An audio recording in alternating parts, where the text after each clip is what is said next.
You are looking at Julian's pronunciation guide, where we look at how to pronounce better some of the most mispronounced words in the world, like this other curious word. But how do you say what you're looking for today?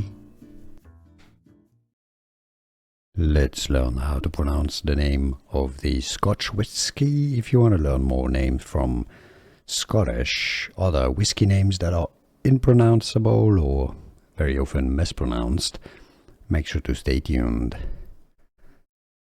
The Scottish pronunciation, anCnoc, just like a schwa sound. The first N is essentially not pronounced, and then the CNOC is pretty much like the verb knock, to knock on a door.